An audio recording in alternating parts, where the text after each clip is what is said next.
Hello everyone, this is Neil Turbin here with one of my absolute favorite bands, Saxon. Good to be here. Mr. Biff Byford, Doug Scarratt, do I have your name right? I hope. Hi, you do. See, I was paying attention. So it's great to see you again, Biff. I mean, we were here about a year or so with Motorhead? Saxon Motorhead Yeah, tour. yeah. Which venue was that? That was at the Shrine Auditorium. The Shrine, that's it, right. yeah. Shriners. Yeah, good venue there. Yeah, so it's exciting to have you guys back here in LA. And, Yeah. you know, that brand new album, well, the album came out in 2016, the live album. Yeah. Let Me Feel Your Power. I think that's just one of the best live albums I've ever heard. I mean, Oh, great. Thanks a lot. You guys have I remember from speaking with you last time, your work ethic, and wanted to ask you about that because I know, you know, I was talking with Doug just a few moments ago, and just the vibe with Saxon, I mean. Well, we're on it quite a lot, you know. I mean, you know, if we're on it as a band and, you know, we're on it as individuals, you know, so there's a unity. I mean, I'm on it as well, you know, I'm writing lyrics and cheering the guys along a bit to get some riffs written and things, so that's how it works. Well, I don't think we let anything go, do we? If we're not happy with it, we don't let it go. No, we have a great, you know, we're very self-critical. I mean, I think our new music we write now has to be exciting. That's the key to it. You know, so, you know, I mean, the boys push the limit on the guitar playing on every album, which is great. You know, we don't ease off, you know, and play. We don't play easy songs, if you know what I'm saying. So yeah, everything is right on the edge, really. Yeah, the Devil's Footprint, Destroyer. Yeah, those are not easy. And No, Devil Footprint's certainly not easy. Queen of But Hearts. yeah, it's one of those. You know, it's a great. Once you roll and once you've recorded them, it's a great feeling, isn't it? Yeah. Yeah, and you guys, I have a few questions, actually from fans and from people that responded to Jimmy Kay and the Metal Voice, and you know, online. So I wanted to include some Yeah, of those it's what questions. matters, yeah. So these are kind of from not just from us, but from your fans. And one of the questions was about Elton John being on Rock the Nation's album, Yeah. and his involvement with Saxon, I guess, Well, a while back. How did that all happen? There wasn't really not much involvement. Our producer knew him, Okay. and he did a couple of his albums. So we'd written a song called Party to Your Pip, which was like a really fast blues track, and we just thought it'd be funny to ask him if he'd play on it, because he's a great pianist, right? And he played on it. Oh, awesome. And while he was playing, while I was tuning up and getting his fingers loose, we had another song playing called Northern Lady, and he played along to it. So we sampled him because we'd got with that studio at home. We got the first stereo sampler ever, and we had it in the studio. So we sampled him, which is cool. So we told him after, and he went, "Yeah, fair enough, it's okay." I don't think he knew what we'd done, really. You know what I mean? No. Did he know he was on a song called Party Till You Puke? Oh yeah, he was on that one definitely. Yeah, yeah, he loved it. It's great. Yeah. I was listening to it the other day. Piano playing on it, fantastic. On guitar piano, it was brilliant. Genius. Yeah.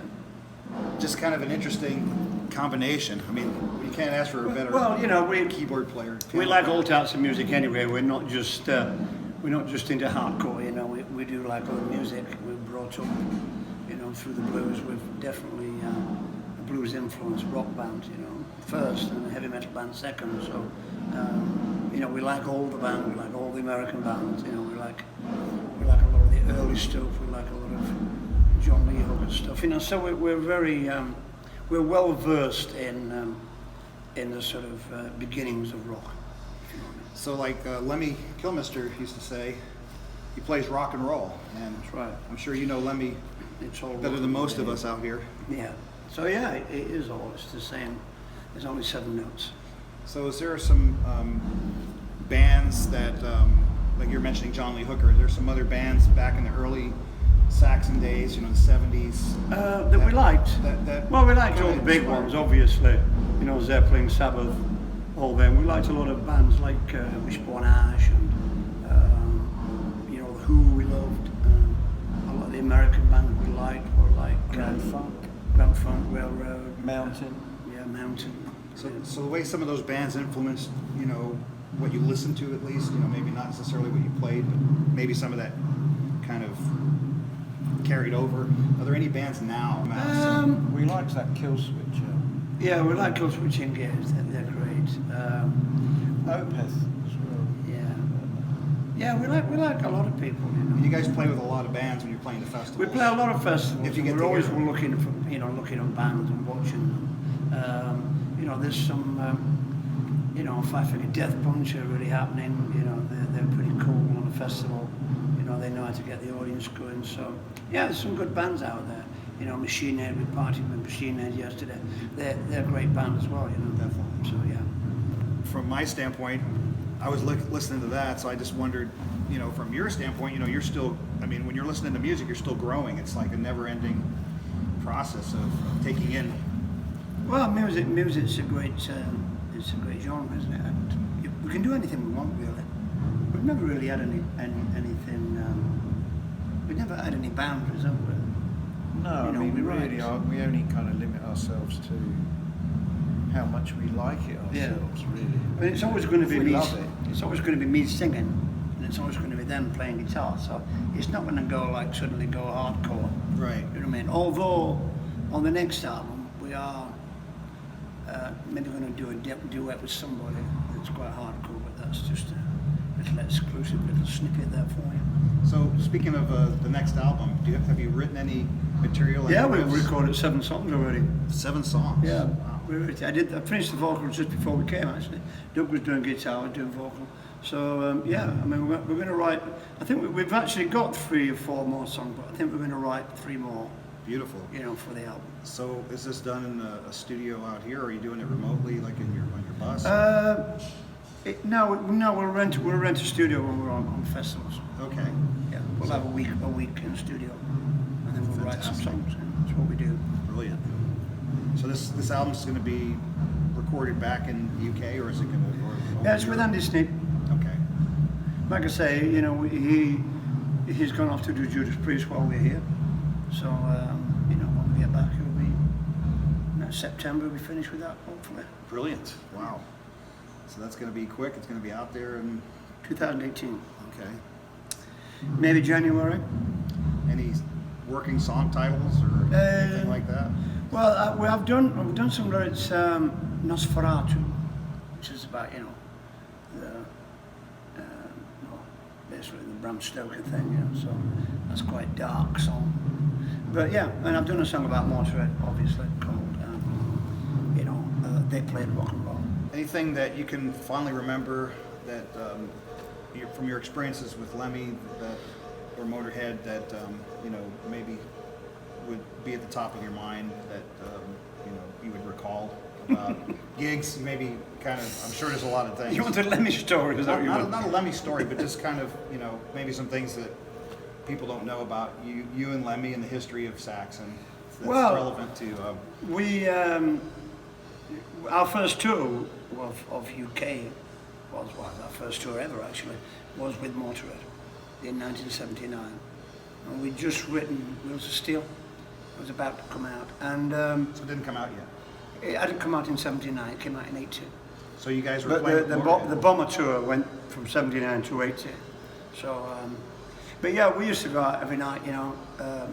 7 o'clock on stage, doing our thing, and Lemmy would come out after our show, on their show, and say, "You got to buy their albums. These guys are great. And, they're going to be huge." And blah, blah.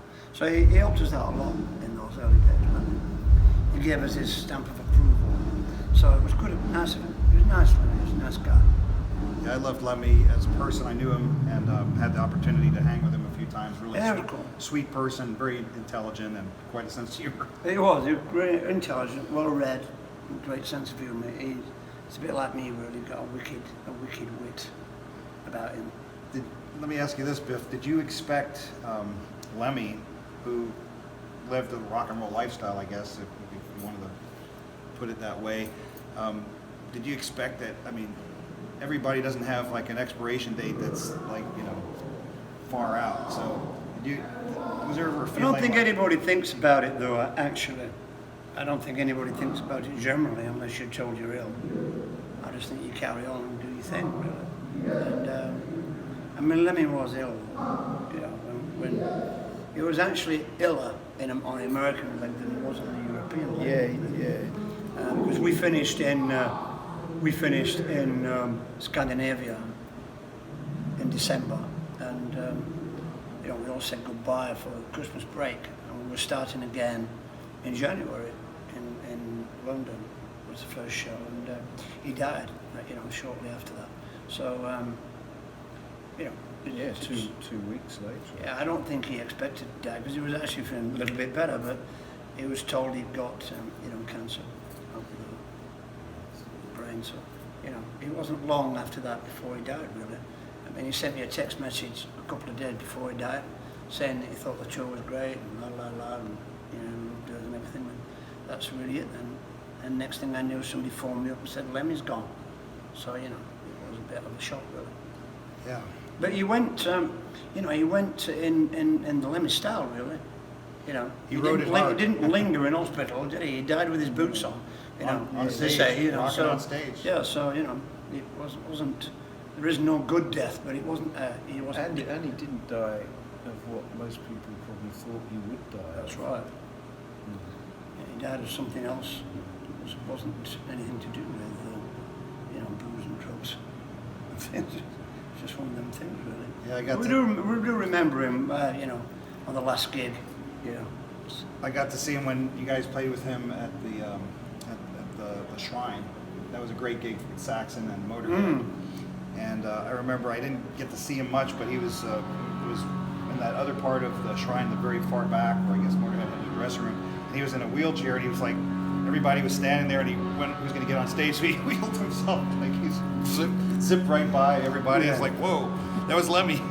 Yeah, he That was my last rendezvous. Yeah, he was nuts. Wanted to ask you guys a little bit about you know, the tour and you know, this tour, how this tour is different, let's say, from previous tours in terms of, you know, what you guys are playing, what the feel is like, the vibe. Well, it's a good package. We're big UFO fans, and yeah, it's good, isn't it? Yeah, it's good. I think it's two different generations of music. I think UFO are probably more rooted in the 70s, and we're probably a bit more edgy 80s now. But you know, the it's all rock. You know, we sort of, they're a little bit heavier than they are on the guitar side, obviously. But I think it was a really great package for people. Yeah. You know, the music seems to match. And like I say, we're huge UFO fans. You know. We struggle a bit playing a shorter set, actually. Yeah, we're playing a shorter set, which That's is a bit of a pain in the neck. But you know, it's good. It sharpens us up. You know, it means I can't get quite so intimate with the audience. You know, talking wise, I have to get a move on. But yeah, it's good fun. It's good fun. You know, good. So a couple more questions. I just wanted to ask you about, you know, for the fans out there, for long-term Saxon fans, is there any remote possibility of not a reunion of the band, but a reunion show like the Scorpions did, maybe with some members that have No. played with you before? Not going to happen. No. Not an area to talk about. No. Well, I had to ask that Not, one. not in this universe. No. Okay. And I mean, I have to be loyal to these guys. You know. yeah, you have a team. He's that you've worked been, with. I mean, Doug's been in the band longer than they were, you know, so Sure. it's not be, I wouldn't see what any point really. You know, we're already headlining huge festivals in Europe, so what would be the point? I mean, it would be all right for the fans, I understand that, Sure. you know, but our fans have gone on and moved on, you know. They Yeah. moved on to the new Saxon, that's the way it is, you know. The fans don't have to live in the house and be married. It's like the band is. the Well, I'm band. sure UFO get asked us exactly the same thing about Schenker. You know, are you ever going to go out with Michael Schenker again? Their answer is, I don't know. You know, probably not, I suppose. I don't know. But maybe, you know. You never say never, can you? That's what I mean. But as it stands now, no. Okay. Thank you on that. And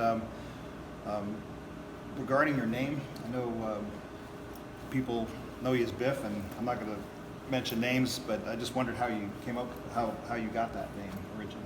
I was not called that at school. Okay. That's probably an I've old always question. had that name. Don't ask me why. My brother was called that nickname as well Oh, really? at school. Yeah. Both of you guys were the same. Yeah. So he left the school as I joined. So Took over his name. yeah, took over his name. I was Little Biff actually. Yeah, a bit like an Indian. Yeah. Bit Chief Little Biff. You know. So yeah. So what are some of the plans for Saxon? So you have a 2018 release coming up, Could have, yeah. and the tour that you're doing here. Are you guys going to do some dates overseas? I know you're on festivals. We're doing festivals basically, and there's talk of us coming back with UFO in September, doing some more dates around. Excellent. So that might happen. Well, I really appreciate the opportunity again to meet with you, Biff, and with Doug. Yeah? You guys are just absolutely killing Crap. it. No, killing it, killing it, killing it. I mean, you know, for the love of metal, I mean, doing this, like, I remember when I was in high school listening to your music. So, I mean, you're still doing this, and, you know, it's an inspiration for me. Honestly, it's just... We're going to take you back to high school tonight then, are we? You are, because it's like I would roll the windows down in this old Buick, and I'd be cranking up Motorcycle Man and Yeah, cool. Wheels of Steel. We It's take like, ourselves back every night. don't Yeah, we? exactly.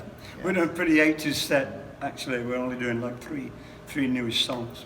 what about the songs that you guys have from, let's say, the 1997 to 2007 time? Yeah, we play them, but they haven't got time, and everybody wants to hear the big hits, you know, so... but we do play all the time. We play Lionheart, we play Battalions of Steel, we play a lot of songs, you know. Yeah, we tend to rotate them on a tour. don't Yeah, we rotate them a bit, yeah. Was there ever But a you time? need an hour and 40, hour and 50 to do. Yeah, I got 2 hours, so we can, you know. Was there ever a time where the label, at that point in juncture in time, you know, had an influence? Well, I in think the songs? label sort of Commerciality. picked the producers, Okay.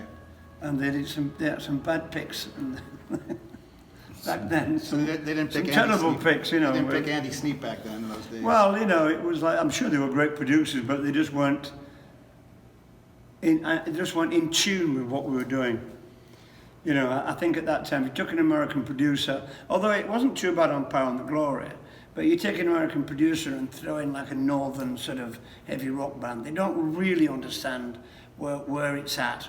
They're sort of more into like beautiful songs with beautiful singers, you know, like they're not really into the hard edge, you know, which, I mean, we're always on the edge of being really heavy, but like have that melodic touch as well. So I think a lot of our producers in the later years weren't really that good. That's why we started producing ourselves, basically.